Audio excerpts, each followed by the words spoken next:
Hey, you know what? It's funny there. You can go on YouTube. You can go all over the place and find documentaries and the like, and all kinds of lessons on how money works. But what it really comes down to is do we want to create and control currency as debt or as wealth? Now, the Jeffersonian vision was to have the Treasury lend out money at very low rates of interest to smaller banks, and the low rate of interest is so that just people can stay in business.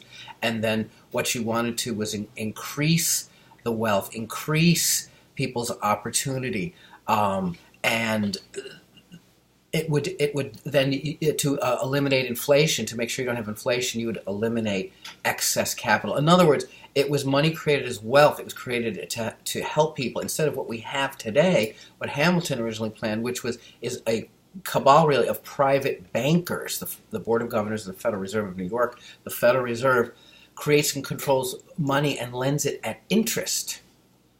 So that means every dollar in your pocket is an IOU to the Federal Reserve, and the Federal Reserve is just a group of bankers. It's the biggest scam in the world, and it's based on scarcity. And so you have a whole system force. Apparently, there were bankers that maybe John Jacob Astor on the Titanic, and the ship were sunk because they were against forming the Federal Reserve, which was done overnight.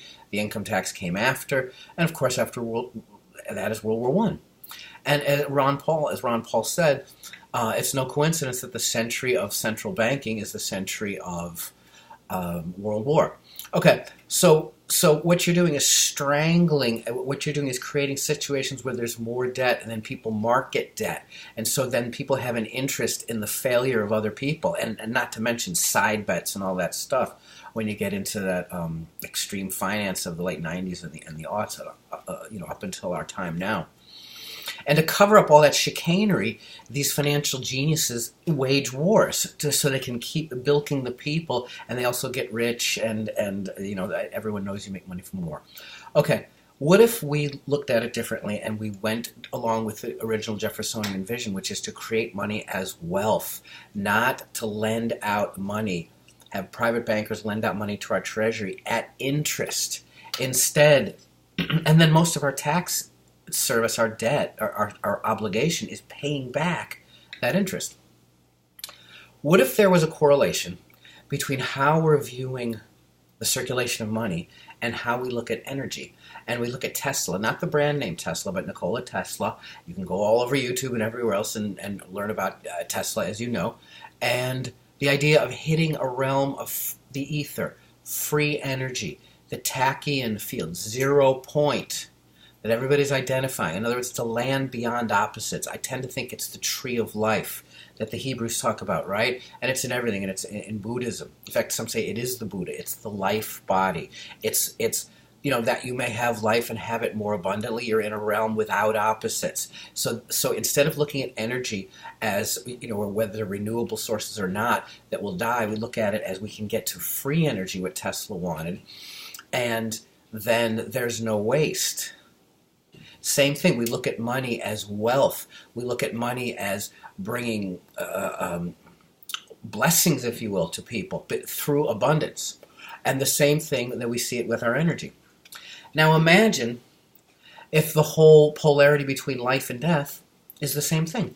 Instead of we're moving toward our death, and sometimes as we get older, the body becomes more phenomenal, and you feel it. You feel time ravages. You don't feel as strong and confident. You have arthritis. But to imagine that the more decrepit you get physically, the stronger you are spiritually. There are other elements that are building up in place. The death of parts of your body are bringing out another life. And same as we're going to create money as wealth.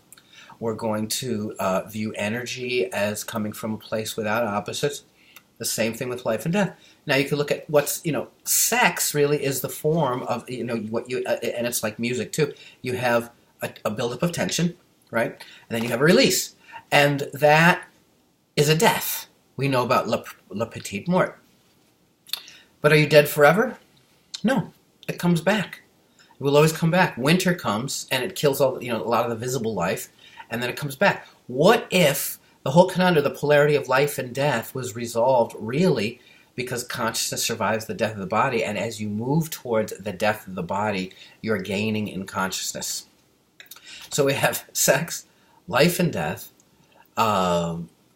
sources of energy, and what wealth is. What if it's all about regenerating itself?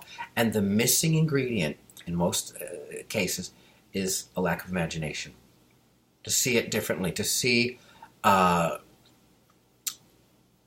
someone said, love without end. And this was touched on in the Ulysses, the end of I think it was the Ulysses poem by Tennyson, where he sails beyond the sunset. Come, my friends, 'tis not too late to seek a newer world.